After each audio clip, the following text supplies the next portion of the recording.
Gracias por recordarlo, William. Hoy entramos en la cuarta semana de esta serie que el Señor me dio, que se titula Creciendo en Cristo. Y ustedes saben que el Señor me regaló, para poder comunicar cada mensaje de una manera ordenada, un acrónimo con el nombre Cristo. Y hemos estado viendo cada semana una de las letras, y hasta ahora hemos aprendido que para crecer en Cristo necesitamos, en primer lugar, conocerlo personalmente, conocerlo a través de su palabra. De eso hablábamos en la primera semana, principalmente conocerlo a través de su revelación, las Escrituras, la Biblia. Luego vimos que para crecer en Cristo necesitamos rendirnos a Él. Di conmigo, rendirnos a Él. Y en tercer lugar vimos que se necesita intimidad, se necesita intimar, ser cercanos con el Señor, ser íntimos con Él. Hoy nos vamos a detener en la letra S del acrónimo Cristo. Ahora yo quiero que ustedes piensen en dos palabras en relación con la S de Cristo, y sobre esas dos palabras el Señor nos va a entregar el mensaje en este día. Y estas son las dos palabras que quiero resaltar: sacrificio y servicio. Diga conmigo, sacrificio, dilo fuerte, sacrificio y servicio. ¿De qué manera se conectan estas dos palabras? Mucho más que por comenzar con la letra S. Se conectan de esta forma. Cuando nosotros nos exponemos, conocemos, experimentamos y vivimos de alguna manera el sacrificio de Cristo por nosotros, la respuesta natural, voluntaria y en amor es servicio. Lo voy a decir una vez más. Cuando tú conoces, cuando tú experimentas, cuando tú vives el sacrificio que Cristo en la cruz del Calvario hizo por nosotros, la respuesta voluntaria de cada uno de nosotros va a ser servirlo, pero servirlo por amor. ¿Alguien dice amén a eso? Permíteme profundizar en esta idea recordando dos eventos muy similares en la vida del apóstol Pedro, pero separados quizás por casi 3 años y medio. Uno al inicio del ministerio de Jesús y el otro al final del ministerio de Jesús. Ustedes conocen la historia. Una se conoce como la pesca milagrosa y la otra es el reencuentro de Pedro con Jesús resucitado en la orilla del mismo mar de Galilea. En los dos eventos, el pescador está ejerciendo su profesión. Al principio es un desconocido Jesús para él. Luego, en la segunda historia, Jesús es el Maestro, el Señor y el amado. Pero algo resulta en ambas historias. Ustedes conocen muy bien. Hay una pesca infructuosa, hay una noche de intento de pescar, hay un amanecer sin peces en la red. Hay unos pescadores frustrados en la primera historia que aparece en los evangelios. Su hermano Andrés, Jacobo y Juan y Pedro lavan las redes. Jesús aparece en la escena. Les pide prestado el barco a Andrés y a Pedro y lo usa de plataforma para desde la orilla predicar el mensaje a las personas que están escuchándolo, mirándolo desde la barca. Y luego la invitación a entrar hacia adentro, bogar mal adentro y echar las redes. Y la respuesta de Pedro que todos conocemos: Maestro, hemos intentado pescar toda la noche, pero en tu palabra echaré la red. Algunos maestros de la Biblia sugieren que cuando Pedro dice eso, no lo dijo en fe, lo dijo en cinismo. Pero a mí me gusta encontrar que todavía hay fe en las palabras de Pedro, que Pedro no está siendo cínico ni sarcástico al decirle: lo intentamos como pescadores profesionales, pero si tú lo dices, maestro, sábelo todo. No, yo creo que Pedro en ese momento descubrió que había un poder singular en ese hombre y se atreve a creerle a pesar del fracaso personal de una pesca infructuosa. La historia la conocemos, ¿verdad? Hay cientos de peces que entran en la red, comienzan a hundir el bote, Jacobo y Juan tienen que venir, el de ellos también se llena y el resultado es esperado. Pedro le dice a Jesús: apártate de mí, porque soy un hombre pecador. Pero la respuesta de Jesús es la que quiero señalar. Le dice: no, Pedro, no me voy a apartar de ti. Eso es lo que está implícito en lo que voy a mencionar a continuación. No, Pedro, no me voy a apartar de ti, sino que por el contrario, a partir de este momento te voy a convertir a ti, pecador como eres, pecador como te reconoces. Qué bueno que lo ves, porque no ando buscando gente perfecta, sino imperfectos para transformarlo con mi poder. Y mientras los voy transformando, voy a hacer de ti y de todos los que crean como tú en pescadores de hombres, en servidores míos, en gente que por amor alcance a otros con el mismo amor que he derramado en sus vidas. ¿Alguien puede decir amén a eso? Pero la historia la conocemos. Son 3 años y medio de caminar con Jesús. de ver milagros, de exponerse a la gloria de Dios revelada en un cuerpo humano, de ver a Dios en su cuerpo terrenal, predicando el evangelio, sanando a los enfermos, levantando a los muertos, haciendo que el paralítico camine, que el ciego vea, multiplicando alimentos, para luego, a pesar de tanta gloria, en un solo minuto, negar a Jesús y negarlo 3 veces. Pedro, me imagino que con el poder de persuasión que tenía, logra que los otros pescadores, su hermano Andrés, Jacobo y Juan, y el resto, creo que eran 7 discípulos más, que no sabían nada de pesca, se vayan al mar de Galilea a intentar comenzar o recomenzar un negocio de pesca que había quedado suspendido por los últimos 3 años y medio. Y ahí están ellos, los 11. Judas no está en la ecuación, Judas desapareció. Judas no era un verdadero discípulo, pero los verdaderos discípulos están frustrados porque de una manera u otra ellos negaron al Señor. De una manera u otra ellos abandonaron a Jesús. El más valiente de todos, el más joven, fue Juan, y ahí silencioso estuvo frente a la cruz, pero así todo permaneció en silencio sin decir nada porque su maestro estaba siendo ejecutado, y aunque él lo amaba lo suficiente como para estar al lado de María y las demás mujeres, permaneció callado, tal vez sin identificar que era un discípulo, porque también el miedo lo había conquistado. Ahí están los 11. Pedro es el representativo de hombres caídos, de hombres pecadores, de hombres que Dios ha estado usando por 3 años y medio, y a pesar de eso, en el momento crucial de Jesús, lo abandonan por miedo. Pero Jesús aparece en la escena, y Jesús aparece resucitado. ¿Se acuerdan ustedes? Y cuando aparece en la escena, lo que ellos están viviendo es lo mismo que hace 3 años y medio atrás, solo que ahora involucraron en el fracaso a 7 más. La red está vacía, los peces no quisieron colaborar, los pescadores están fracasados, y entre paréntesis nos pasa a nosotros muchas veces, queriendo ganar la provisión en nuestras propias fuerzas, y pareciera que el universo conspira en contra nuestra. Pero basta que el maestro aparezca en la escena. Y el Señor desde la orilla les dice: ¿no han pescado nada? No han pescado nada. Algunos ven ironía y sarcasmo en Jesús, pero yo creo que la ironía y el sarcasmo no representan a un Dios que ama. Por lo tanto, así como Pedro no fue sarcástico en creer, Jesús no es sarcástico ni cínico en proclamar no han pescado nada, sino que sinceramente les está preguntando para llamarles la atención. Y Pedro responde: nada, no hemos pescado nada, porque piensa que es un comprador. Pero Juan, que estuvo hasta lo último frente a la cruz, le dice: Pedro, ¿no te das cuenta?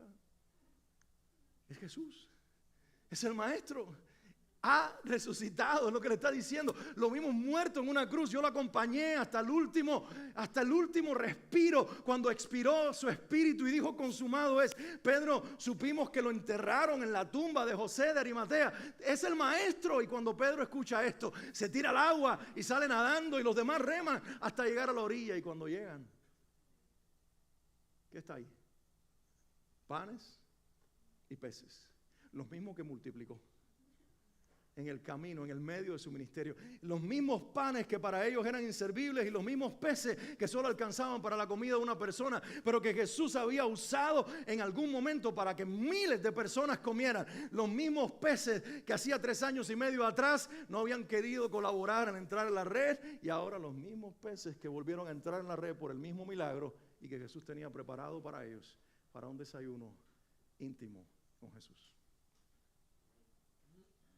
Y después de comer, Jesús le dice a Pedro: Pedro, ¿tú me amas? Y Pedro, con honestidad, con sinceridad, tiene dolor en su corazón. Él ha fracasado, él ha herido el corazón de su maestro, al menos él piensa así. Él ha traicionado la confianza de su maestro. Pero frente a una pregunta honesta de Jesús, Pedro, que también es sincero, responde: maestro, yo te amo. Y Jesús le pregunta una segunda vez: Pedro, ¿me amas? Y Pedro le responde: Señor, tú sabes que yo te quiero. Y el Señor le pregunta una tercera vez: Pedro, ¿tú me amas? Y una tercera vez Jesús le responde, díganlo ustedes conmigo: Señor, tú lo sabes todo. Tú sabes que yo te quiero, que yo te amo. Y las 3 veces que Jesús hizo esta pregunta, y las 3 veces que respondió Pedro esta pregunta, Jesús cerró cada momento diciéndole: apacenta mis ovejas, apacienta mis corderos, apacienta mis ovejas. Qué bueno que hay más ovejas que corderos en la iglesia. Al menos eso es lo que dijo Jesús con su respuesta. 2 veces apaciento ovejas y 1 vez corderos. Pero lo cierto es, Pedro, te estoy invitando como una demostración de que mi amor por ti, el que te revelé hace 3 años y medio atrás, en la misma playa, en este mismo lugar, en tu fracaso que ahora mismo estás viviendo, te lo vuelvo a reiterar. Pedro, todavía hay un lugar para ti en mi reino. Sírveme por amor, porque por amor te sigo buscando. Y yo pudiera seguir hoy usando la historia de Pedro para hablar a nosotros desde su testimonio personal, pero quiero más bien ir a lo que Pedro escribió. Y Pedro escribió en su primera carta, capítulo 4, versículos del 1 al 11, algo que para mí es un reflejo y una revelación de su experiencia con el sacrificio de Cristo. Porque recuerden, hoy estamos viendo que el sacrificio de Cristo, ¿qué provoca? El servicio voluntario y por amor de la iglesia, de nosotros, los que lo creemos y vivimos en él. Y mira Pedro cómo lo dice en su carta, primera de Pedro 4, del 1 al 11, si lo tenemos en pantalla, si no, lo leo seguido. Dice, puesto que Cristo sufrió por nosotros en su cuerpo, y tradúzcase eso, sacrificio.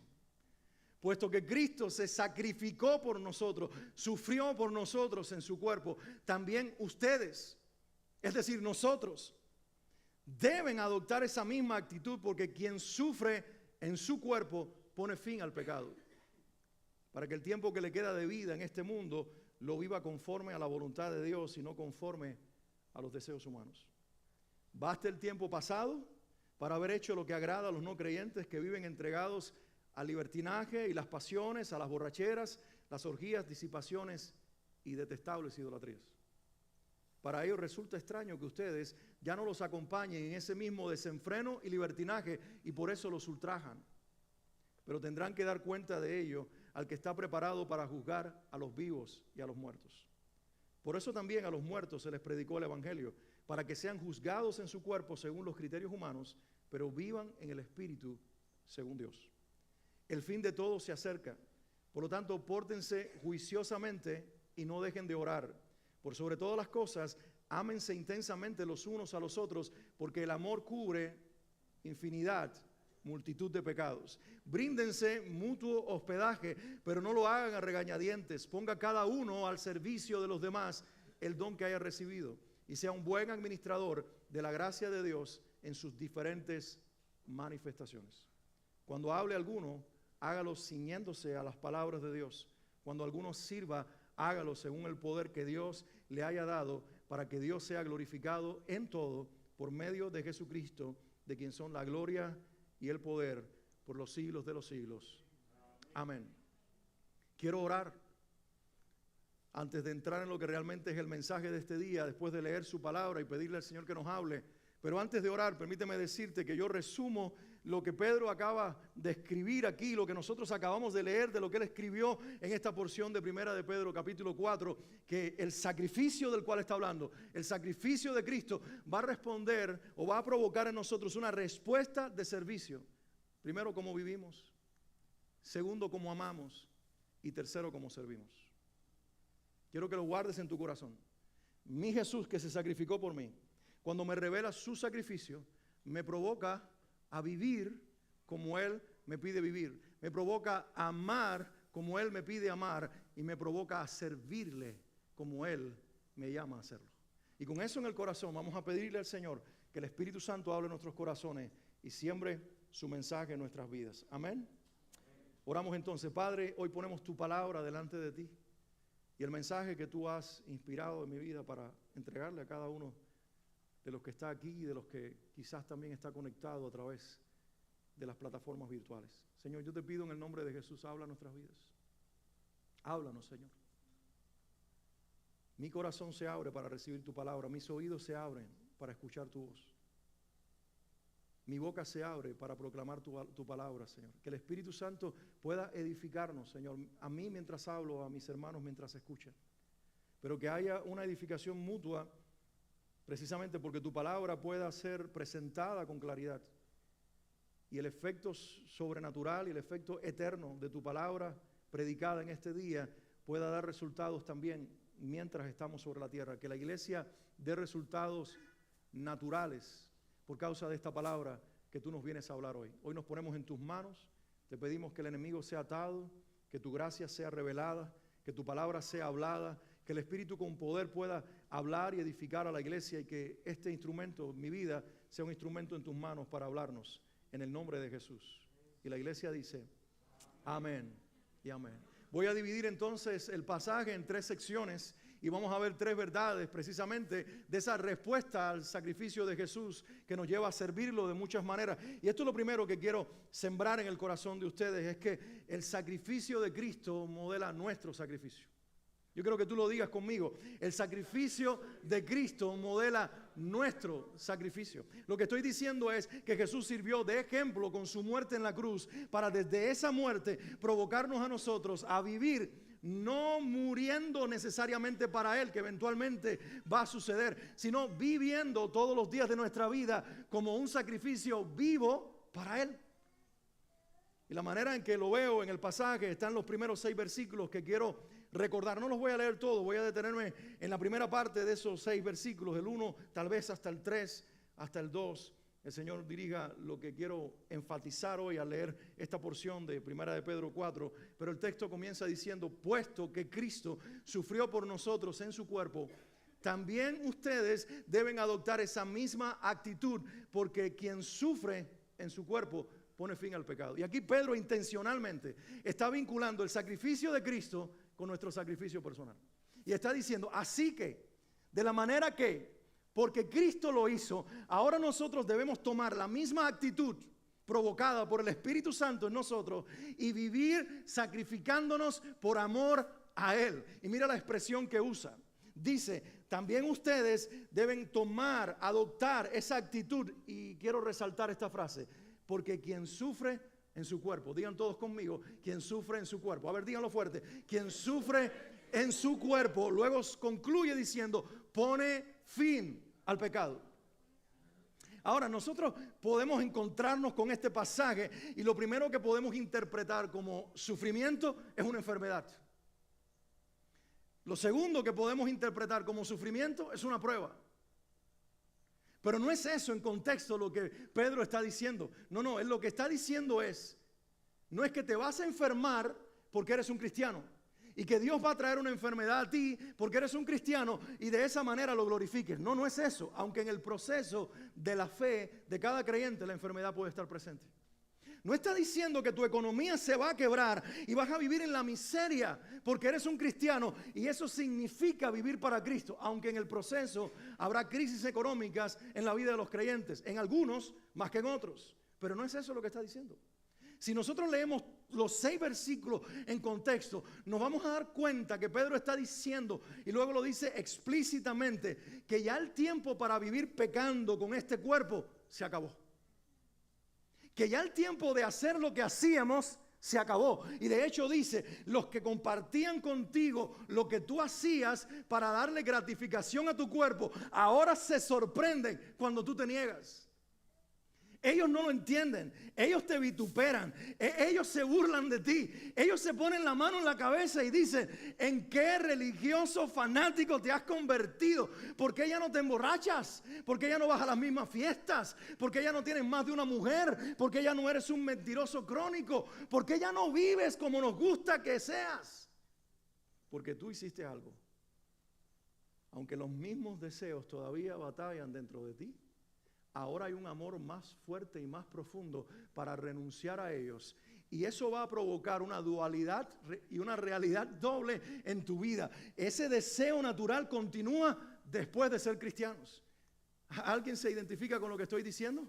El diablo va a seguir tentándote con lo que te gusta por el resto de tu vida. Como aquel viejo predicador, 80 y tantos años, postrado en una silla, me dijo, ahora el diablo me tienta más que cuando tenía 20 años. Qué esperanza, ¿verdad?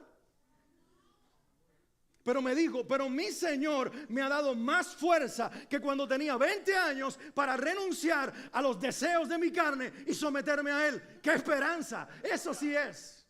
La verdadera predicación de la fe no es que Cristo va a terminar con nuestros deseos, es que el Espíritu va a provocar un deseo por encima de otros deseos por amor a Él. Eso es la verdad del Evangelio.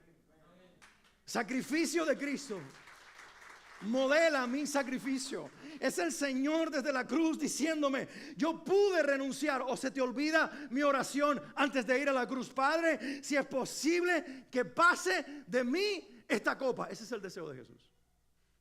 No quiero ser crucificado, no quiero sentir el dolor, y más que el dolor físico, no quiero vivir el abandono espiritual de ti, Señor, de ti, Padre, que nunca lo he vivido. Y Jesús está tratando de ignorar esto, está tratando de no pasar por esta experiencia, pero luego cerró la oración diciendo, pero no se haga mi voluntad, sino la tuya. Así como yo renuncié por amor a ustedes, ahora he puesto en ustedes mi espíritu para que los capacite a renunciar por amor a mí. Lo que dice Pedro y lo que yo enfatizo no se parece en nada al estoicismo de los griegos. La filosofía estoica de los griegos era que tú llegas a la realización personal por medio del autosacrificio, dominando tu cuerpo, sufriendo en tu cuerpo y encontrando las fuerzas para ese sufrimiento en ti mismo y en tu voluntad. El mensaje del Evangelio es que todo es por fe y para fe. Que cuando tú crees en Jesucristo por la fe, comienzas a vivir por fe para la gloria de Dios. Lo que el mensaje del Evangelio dice, que cuando tú confiesas el nombre de Jesús por la fe en Él, una persona viene a vivir dentro de ti. Se llama el Espíritu Santo, la tercera persona de la Trinidad. Entonces ya no es un asunto de autosacrificio, sino un asunto de una manifestación, de un fruto del Espíritu que se llama dominio propio. Di conmigo, dominio propio. Y nosotros nos confundimos con esa palabra porque pensamos que como es dominio propio me pertenece a mí, pero como es un fruto del Espíritu Santo, Él lo que te está diciendo es, yo te voy a compartir mi dominio.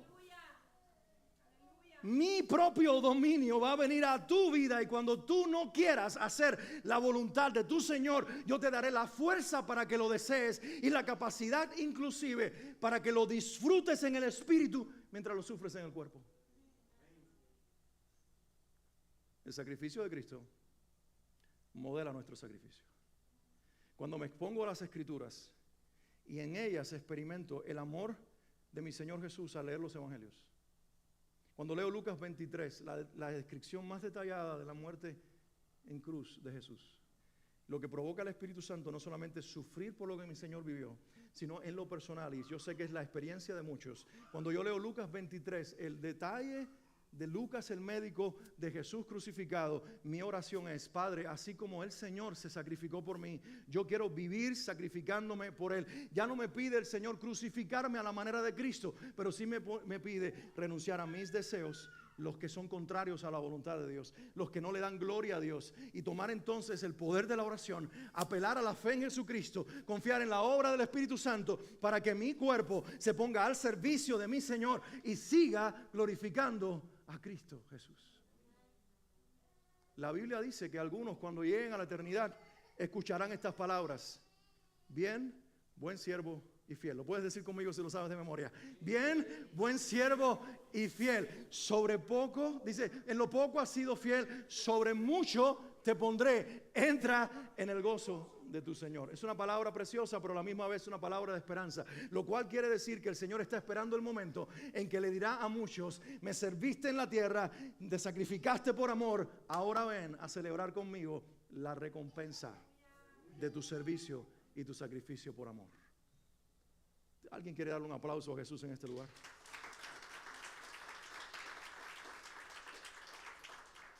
Quiero entrar en la segunda sección del mensaje, pero quiero que esto quede claro. Muchos se quieren ir del Evangelio y de la fe porque se sienten hipócritas, porque piensan que todavía batallar con tentaciones y a veces sucumbir frente a la tentación es una evidencia de que no eres un verdadero cristiano. Pero en realidad lo que te está diciendo el Espíritu Santo es que esa lucha, dice Pablo en Gálatas 5 al inicio, la carne y el Espíritu van a estar batallando por el resto de nuestra existencia. Pero luego dice, este es el fruto del Espíritu: es amor, gozo, paz, paciencia, benignidad, bondad, fe, mansedumbre, templanza, dominio propio. Hay 9 manifestaciones del fruto que van directo a tu vida para empoderar tu carácter, para fortalecer tu carácter, para fortalecer tu vida en lo moral y en lo práctico, para que puedas vivir en el poder del Espíritu y no sucumbir a los deseos de tu carne. Es que yo pensaba que cuando confesé a Cristo hace tantos años atrás o una semana atrás, todos mis deseos se iban a ir al infierno y yo iba a vivir el cielo en la tierra. No es así. El cielo viene a tu vida en el orden y el gobierno del Espíritu Santo para que aprendas a poner en dominio tu cuerpo para la gloria de Dios. Y esa es la dualidad que yo hablaba. Mientras tu cuerpo sufre lo que le niegas, dentro de ti hay un gozo sobrenatural porque estás haciendo la voluntad de Dios y este es más fuerte que el sufrimiento del cuerpo. Y comienzas a disfrutar el que tu alma, tu espíritu se goce en hacer la voluntad de tu Dios. ¿Cuántos levantan hoy su mano y le dicen, Señor, yo quiero vivir esa experiencia de fe, esa batalla entre cuerpo y alma y que siempre venza en mí el Espíritu de Dios para darme gozo por la gloria de mi Señor y mi Salvador Jesucristo? La gloria sea a su nombre. Aleluya. Pero Pedro continúa y dice, no solamente el sacrificio de Cristo nos está inspirando o nos está animando o nos está a nosotros conduciendo y modelando y sirviendo de ejemplo para nuestro sacrificio personal, sino que además el sacrificio de Cristo está provocando mi generosidad hacia los demás y tu generosidad hacia los demás en el cuerpo de Cristo. Mira cómo él lo dice, por sobre todas las cosas, ámense intensamente los unos a los otros. Y está hablando aquí de amor. Un amor generoso, un amor que se expresa en acciones generosas. Dice, sobre todas las cosas, ámense intensamente los unos a los otros, porque el amor cubre infinidad de pecados. Bríndense mutuo hospedaje, pero no lo hagan a regañadientes. Otra versión dice, el amor cubre multitud de pecados. Y lo que está diciendo Pedro es, cuando tú te expones a la gracia de Cristo, y tú te das cuenta que tú no la mereces. ¿Cuántos aquí reconocen que ninguno merecemos la gracia de Dios? Yo pensaba que por tú ser pastor te la ganaste. No. Nadie merece la gracia de Dios. Fue Dios el que quiso regalarnos su gracia. Vestirnos de gracia. Amarnos cuando nosotros todavía no merecíamos ser amados. Eso no es lo que dice su palabra. Señala en tus notas si eres de los que escribe Romanos 5:8. Dios mostró su amor para conmigo cuando todavía era un pecador. Dios no esperó a que yo fuera santo y perfecto para amarme. Él me amó cuando estaba perdido, porque la única forma de ser encontrado y de ser salvado es que me amara de esa manera, porque de otra forma no me hubiera arrepentido. Así que cuando yo me expongo a esta gracia, esa gracia no me lleva a la religiosidad, al fanatismo, a la santurronería de señalarte a ti porque yo soy mejor que tú. Esa gracia me lleva a confrontar tu pecado en amor para restaurar a la mujer y al hombre espiritual que eres. Es por eso que nosotros en la iglesia, como pastores, con los líderes, cuando nos hemos expuesto al pecado de nuestros hermanos, no salimos a gritar fulano o fulana pecó, sino que lo primero que hacemos, principalmente Swan y yo, es hablar con la persona buscando la confrontación de su pecado para lograr el arrepentimiento.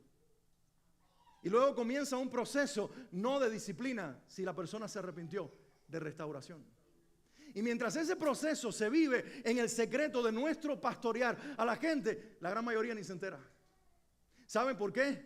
Porque realmente lo que queremos no es estar exponiendo a la gente a su pecado. Que la Biblia dice que hay que exponerlo frente a la congregación, a los pastores, no a los creyentes. No a los creyentes.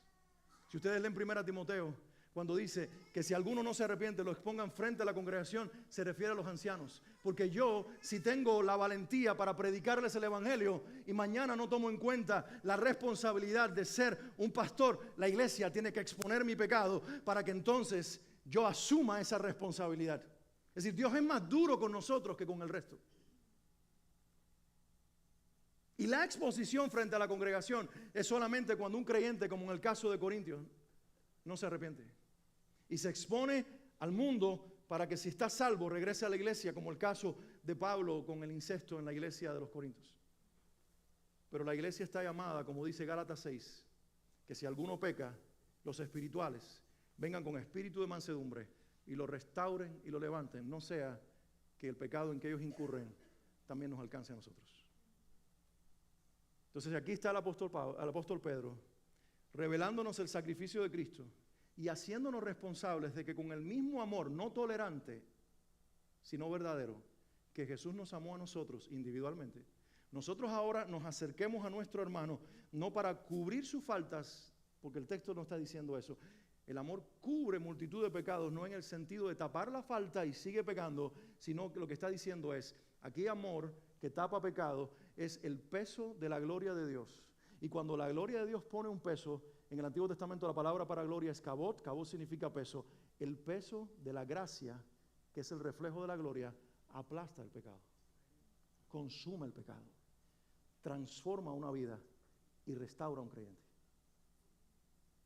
Algunas iglesias han interpretado esto mal y lo que hacen es, en nombre de la gracia, tapar el pecado con sábanas humanas. Que nadie se dé cuenta mientras líderes continúan en adulterio, gente se roba el dinero de la iglesia y gente comienza a hacer atrocidades. Y todo está tapado en nombre de Dios. Eso no es lo que la Biblia dice. Expón a tus hermanos a la gracia que tú portas como un manto y un peso de Dios que aplaste el pecado de ellos, que provoque su arrepentimiento voluntario y que traiga la restauración del cielo. Y que todo ocurra en el contexto del amor. Que tu motivación sea que Cristo continúe siendo formado en ellos. Y eso es amor generoso. El mismo amor que el Señor nos dio a nosotros. Y luego añade a esa realidad el que nosotros seamos generosos, tomando lo que tenemos, nuestra casa, y poniéndola al servicio de otros. Y habla de la bendición del amor expresado en hospedar a otros. Quizás la experiencia más común aquí en nuestra iglesia es abrir un día de la semana o una noche en nuestra casa para que un grupo pequeño se reúna. Y cuando tú haces eso, tú estás separando tiempo, estás separando fuerzas, estás tomando de tu economía para darle de comer a tus hermanos, estás dejando que tus muebles se usen para que la gente se siente y también inclusive sufran el uso continuo de los que llegan cada semana o cada 15 días o una vez por mes, el tiempo en que tu casa se abra. Pero el Señor dice, amo que seas generoso en ser un huésped de otros. Amo en permitir que tu casa se vuelva una vasija donde Dios se manifieste para la edificación de los demás. Ya sea por un tiempo, ya sea un día a la semana, ya sea de alguna manera, el amor generoso de Cristo se está revelando de esta manera. Sacrificio es igual a servicio y en el medio está el amor. Cristo por amor se sacrificó a nosotros y nosotros por amor a Él le servimos a Él sirviendo a su gente. ¿Alguien puede decir amén a eso? Y entramos a la tercera sección. Y con esto entramos al clímax y al cierre del mensaje. La parte final del pasaje que leímos, los versículos 10 al 11, hablan de el sacrificio de Cristo impulsando nuestro servicio. ¿Lo quieres decir conmigo? El sacrificio de Cristo impulsa nuestro servicio. Dilo fuerte. El sacrificio de Cristo impulsa nuestro servicio. Es como un combustible que permite que el motor de un auto comience a funcionar y todo lo demás, todo el engranaje de ese auto comience a funcionar. Cristo, su presencia, el Espíritu de Cristo en nosotros combustiona nuestra vida y combustiona la iglesia para servirnos correctamente. ¿Por qué no sirvo a Dios? Lo más probable es que estoy desconectado de Él. Porque crecer en Cristo es conocerlo. Di conmigo, ¿conocerlo? Crecer en Cristo es rendirnos. Y crecer en Cristo es, además de eso, también intimar con Él. Y cuando esto ocurre, vivir en una intimidad por el conocimiento revelado de su palabra, me estoy rindiendo a Él. Parte de la rendición es, mi vida está en tus manos para servirte con lo que primero recibí de ti. Leo el texto para que lo tengamos claro. Dice los versículos 10 al 11 de Primera de Pedro. Ponga a cada uno al servicio de los demás. ¿Qué cosa, iglesia? Está en pantalla si lo quieres leer.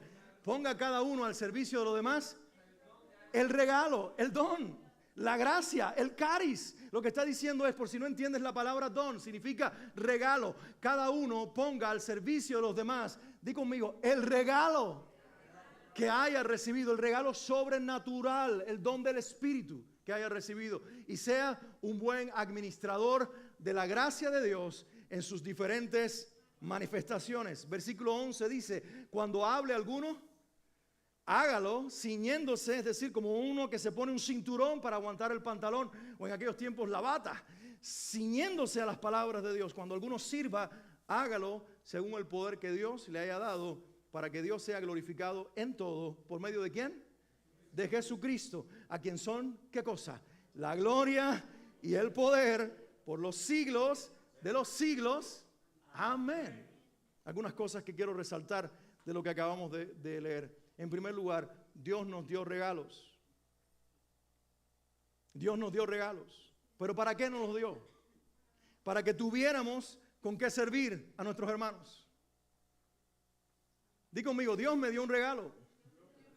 Al menos uno. Dios me dio un don del Espíritu, por lo menos uno. Si no es que tienes más. ¿Y dónde está eso, pastor? ¿Dónde están los dones que Dios da? Romanos capítulo 12, 1 Corintios capítulo 12. Ahí hay 2 listas completas de dones. ¿Ustedes me dan oportunidad para leerse en un momento? ¿Sí? ¿Alguien dice amén? Eso va a alargar el mensaje como unos 10 minutos. Pero, ¿quién dice amén? ¿Alguien más dice amén? Ya tengo como 20 minutos, ¿ok? Romanos 12 dice, así que hermanos, yo les ruego por la misericordia de Dios que presenten ustedes mismos como un sacrificio vivo, santo y agradable a Dios. Así es como se debe adorar a Dios. No se adopten a las costumbres de este mundo, transfórmense por medio de la renovación de su mente para que comprueben cuál es la voluntad de Dios, que es buena, agradable y perfecta. Porque la gracia que me es dada, o por la gracia que me es dada, digo a cada uno de ustedes que no tenga más alto concepto de sí. El don no te fue dado para que te creas superior ni mejor, sino para que honres a Cristo y bendigas a tu hermano. Sino que piense de sí con sensatez, según la medida de fe que Dios repartió a cada uno. En un cuerpo de muchos miembros, no todos los miembros tienen la misma función. Así también nosotros, aunque somos muchos, formamos un solo cuerpo en Cristo y cada miembro está unido a los demás. Ya que tenemos diferentes dones, alguien diga conmigo, diferentes dones, según la gracia que nos ha sido dada. Y ahora comienza a mencionar algunos. Si tenemos el don de profecía, alguien diga conmigo, profecía. Usámoslo conforme a la medida de la fe. Si tenemos el don de servicio, alguien diga conmigo, servicio. Sirvamos. Y si tenemos el don de la enseñanza, di conmigo, enseñanza, enseñemos. Si tenemos el don de la exhortación, di conmigo, exhortación, exhortemos. Si debemos repartir, di conmigo, repartir, hagámoslo con generosidad. Y si nos toca presidir, di presidir, hagámoslo con solicitud. Si debemos brindar ayuda, alguien diga ayuda, hagámoslo con alegría. Y ahí tienes una lista de dones que se hablan o dones que se hacen. Es lo que Pedro está diciendo en su carta. Dice, cada uno ponga al servicio de los demás el don espiritual que recibió de Dios. Y sea un buen administrador de la gracia de Dios en sus diferentes manifestaciones. Entonces aquí hay diferentes manifestaciones.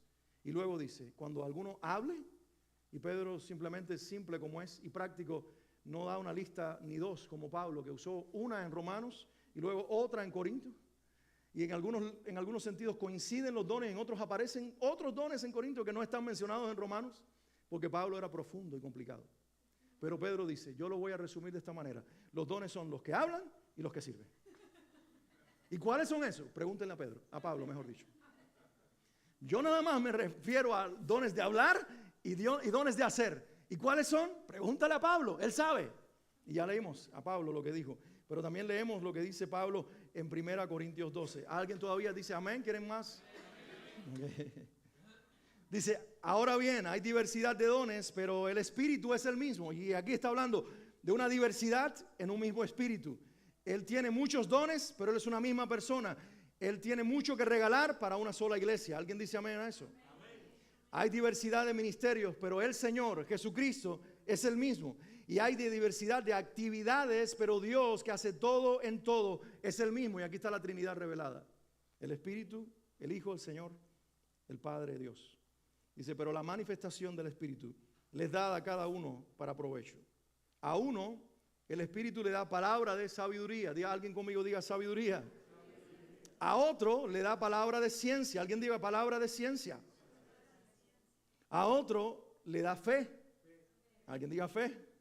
A otro le da dones diversos de sanidades. Por cierto, entre paréntesis, como son dones de sanidades y es plural, tú puedes ser que Dios te use para orar por alguien que está enfermo de cáncer y se sane, pero luego oras por alguien que tiene úlcera y no se sana. Porque Dios va a usar a otro, para que tú no te creas que tú eres el único. A otro más el don de hacer milagros. ¿Y alguien conmigo? Milagros. A otro el don de profecía. Alguien diga profecía. A otro el de discernir espíritus. Discernimiento, diga la iglesia. Al otro el de diversos géneros de lenguas. Alguien diga lenguas. Y a otro el de interpretar las lenguas. Pero todo esto lo hace ¿quién? Uno. Y el mismo espíritu que reparte a cada uno en particular. Y si lo fuera a leer en buen cubano diría, como le da la gana. Pero Pablo dijo, según su voluntad. Aquí tenemos las dos listas principales. Luego le puedes añadir Efesios 4, los ministerios, apóstoles, profetas, evangelistas, pastores y maestros. Y ya componemos. Y ahí tienes que encontrarte tú. Levanta tu mano si eres un creyente que ha nacido de nuevo. Si Cristo te salvó, deja la mano levantada. Si el Señor al creer te dio al Espíritu Santo, deja la mano levantada. Y ahora vas a hacer esta confesión conmigo. Esto sí es válido confesarlo, porque está en la Biblia. Y nosotros confesamos lo que está en la Biblia. Y esto es lo que vamos a decir. Yo confieso que al nacer de nuevo, recibí al Espíritu Santo. Y el Espíritu de Dios me dio un don para servir a mi Señor Jesucristo, para la gloria de mi Padre Celestial. Dale un aplauso al Señor. Y ahora todo el que crea lo que acabó de confesar, levante la mano otra vez. Déjame tomarles una fotografía. Porque lo que quiero es hacerte responsable frente a la iglesia y frente al cielo de que tú tienes que salir de la inactividad para meterte a hacer algo para la bendición de la iglesia. Porque sin ti estamos incompletos. Dios te dio un regalo al menos para que tuvieras con qué servir a nuestros hermanos. Dios obra diferente a nosotros. Es un padre distinto. Los padres naturales le regalamos a los hijos un regalo para que lo usen ellos, lo gocen ellos, lo disfruten ellos. Pero el Padre Celestial nos dio regalos espirituales para que los pongamos al servicio de nosotros, de los otros hermanos. Alguien diga, eso no se vale. No, eso no. Porque somos egoístas y queremos regalos para nosotros.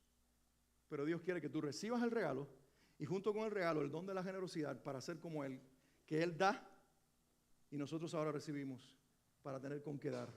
Porque cuando nosotros recibimos, seguimos siendo humanos.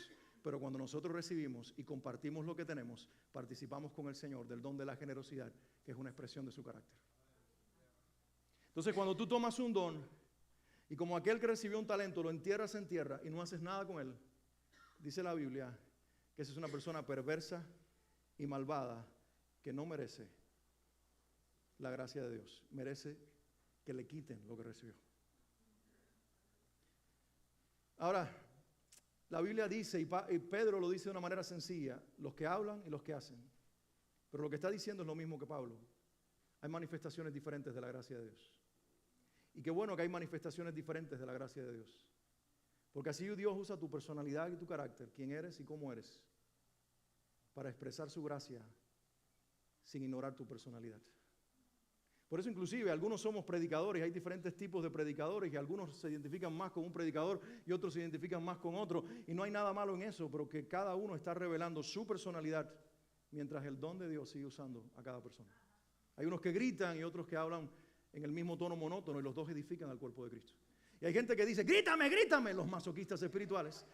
Y hay otros que sencillamente dicen, yo quiero uno que me hable y me duerma, que me acurruque así como que... Entonces, pero los dos se edifican al cuerpo de Cristo. Porque Dios va a usar tu personalidad como eres.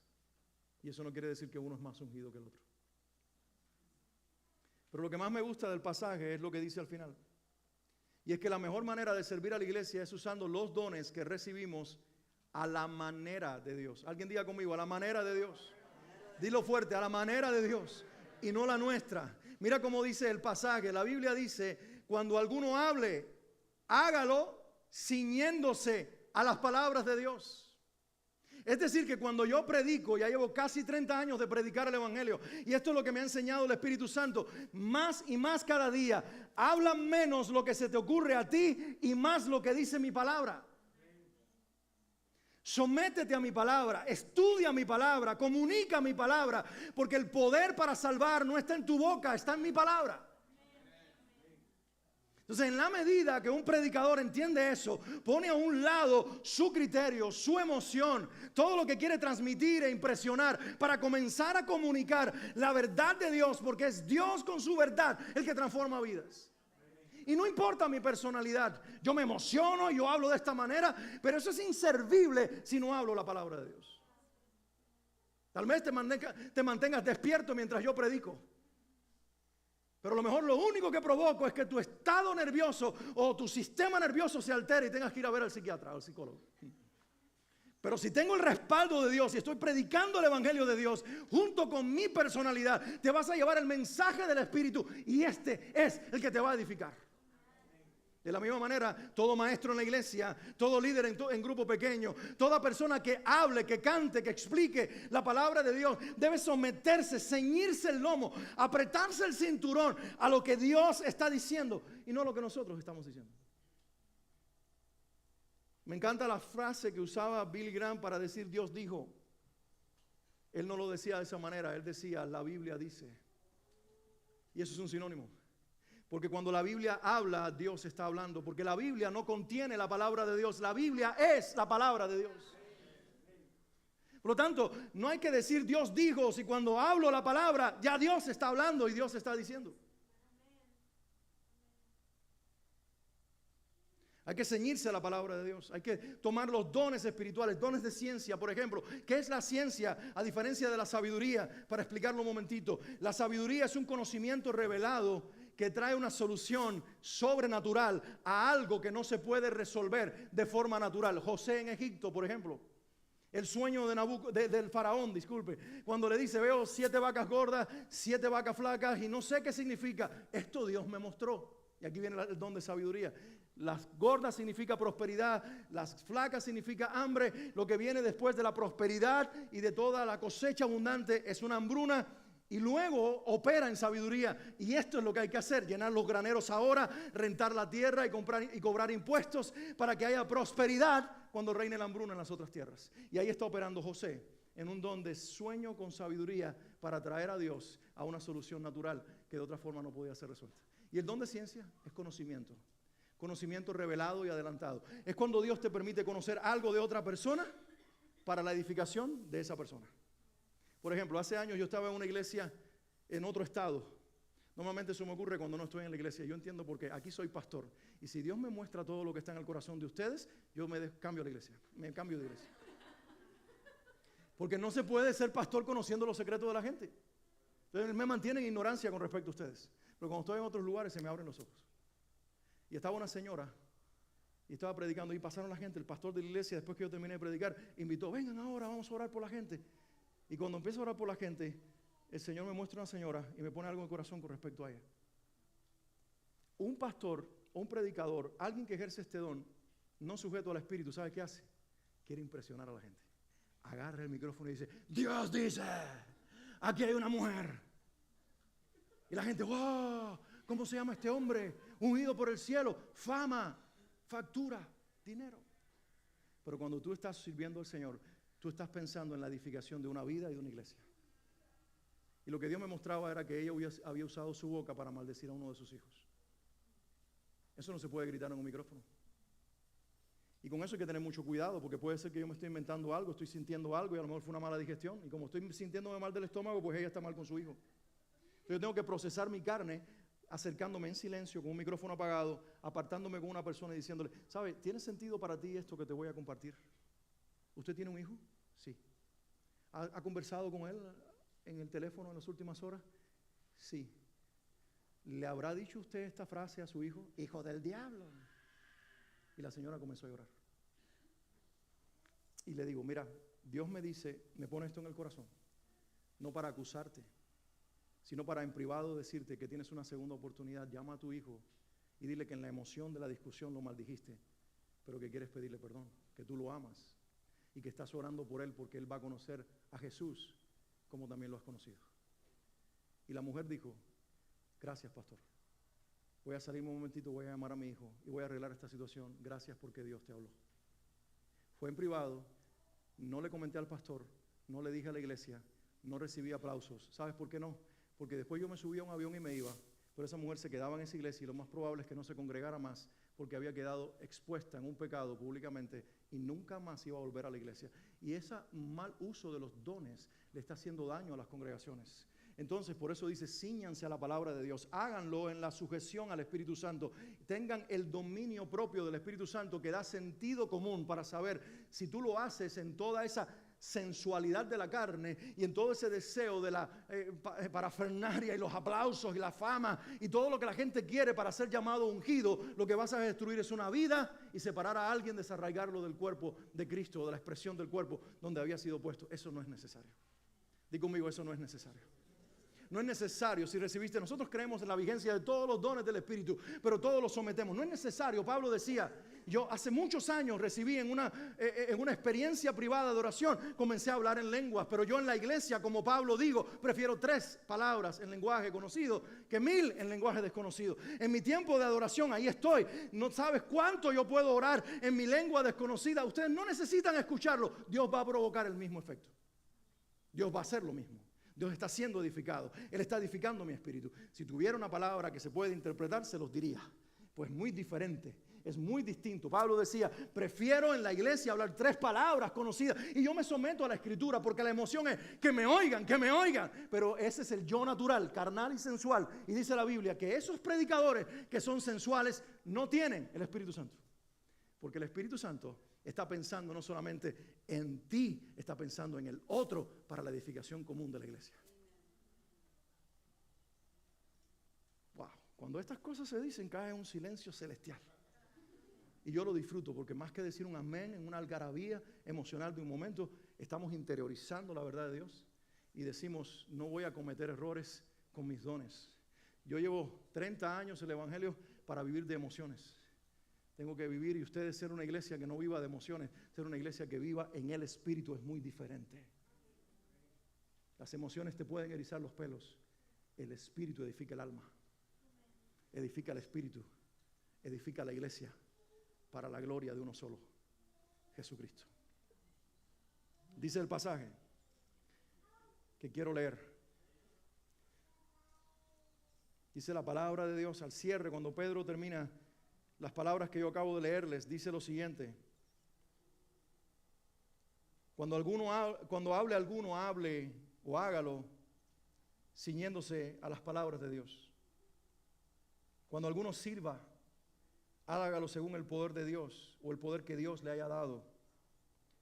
Para que Dios, diga alguien conmigo, para que Dios sea glorificado. Dilo, iglesia, para que Dios sea glorificado, no en algunas cosas, para que Dios sea glorificado en todo, por medio de Jesucristo, de quien son la gloria y el poder por los siglos de los siglos. Y la iglesia del Señor dice, amén. Lo que está diciendo es que Dios sea glorificado en todo. Cuando hay ejercicios de todos los dones del Espíritu, Él es glorificado en todo porque el Espíritu está impulsando a servirnos por amor con lo que hemos recibido primero.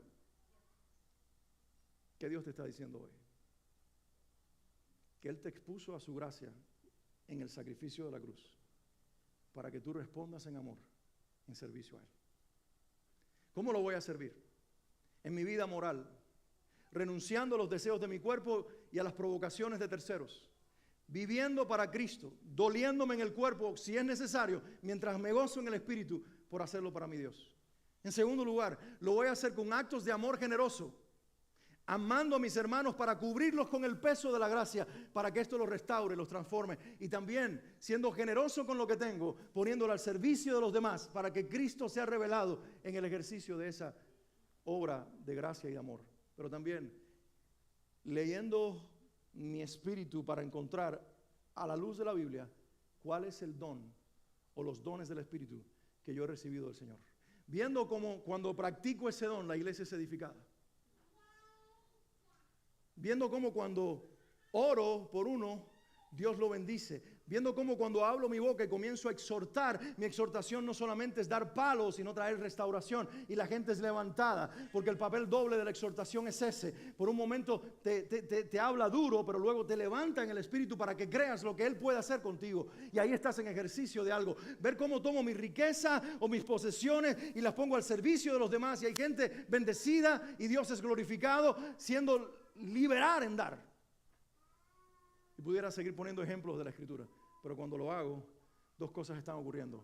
La gente es edificada en el pueblo de Dios y el Dios de la iglesia es glorificado. Una pregunta y con esta termino. ¿Dónde aparecemos nosotros en esa ecuación? Somos el puente. Somos solamente el vehículo. Dios quiere bendecir a su iglesia y glorificar su nombre usando tu vida. Pastor, pero eso no es muy gratificante. Porque a mí me gustan los aplausos. A mí me gusta que la gente diga, ese carro me lo regaló fulano. Fulano me ayudó a pagar la renta. Que la gente diga, yo estaba enfermo, pero mi hermano puso las manos sobre mí y me sanó. Que la gente diga, fue por la palabra que tú predicaste o por la enseñanza que tú diste de la Biblia que yo soy el cristiano que soy. Y si seguimos anclados a esa necesidad de ser afirmados con las palabras de nuestros hermanos y hacer público lo que hacemos cuando debería ser en privado para recibir aplausos, le estamos robando la gloria al Señor. El servicio por amor no implica nuestro beneficio personal, la edificación de la iglesia y la gloria del Padre. ¿Cuántos pueden decir en este lugar? Tomo lo que tengo, lo que soy y lo que recibí del Señor y lo pongo al servicio de los demás por amor a ellos y por amor a Dios. ¿Alguien dice amén a eso? Entonces ponte de pie como una respuesta al mensaje. Levanta tu mano arriba y dile, hoy tomo esta palabra, hoy tomo esta enseñanza, hoy tomo esta predica, hoy tomo este mensaje que el Señor me da, lo hago mío. No pienso que qué malo que fulano no vino, no, sino que tomo el mensaje y digo, es para mí, Dios me vino a hablar a mí. Dios me vino a sacudir a mí, pero es que ya yo sirvo en la iglesia. A lo mejor tienes que cambiar la actitud. A lo mejor estás diciendo, todo lo tengo que hacer yo y los demás ¿qué? Así no se sirve a Dios. O tal vez estás diciendo, hace falta que se levanten otros para yo descansar. Bueno, cambia la actitud.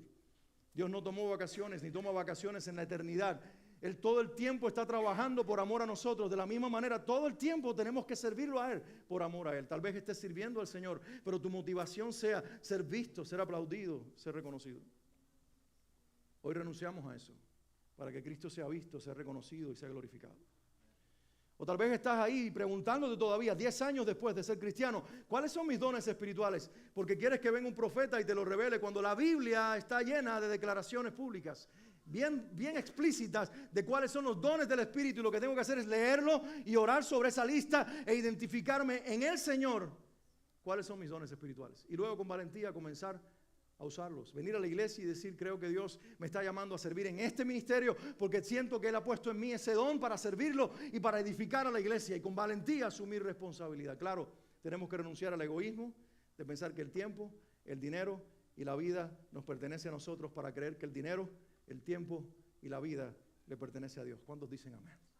Y cuando eso sucede, una iglesia explota en crecimiento porque no está circunscrita a la obra de algunos y a la limitada experiencia o expresión de fe de algunos dotados que se paran en la plataforma, sino que todo el cuerpo y toda la iglesia se está concertando en amor y edificándose en amor por el ejercicio diario de todos de los dones de servicio al Señor. Quiero que oremos un momento. Y así en silencio mientras estás, antes de que yo ore, haz una oración, por favor, sincera desde tu alma. Trata de recordar al menos algo de lo que escuchaste en esta prédica de esta mañana. Y dile al Señor, Padre, ¿cuál es la respuesta que tú quieres de mi parte? La respuesta es obvia. Ámame sirviendo a mi iglesia, ámame sirviendo a los que amo. Y cuando tomas esta decisión en este día y lo haces en amor, lo próximo que tienes que hacer es dar pasos de fe, en ponerte en las manos de nosotros el liderazgo de la iglesia y decirnos, estoy aquí para servir de esta manera a mi Dios y a la gente de Dios. Quiero que levantes tu mano, vamos a orar un momentito. Vamos a pedir al Señor que hable en nuestros corazones.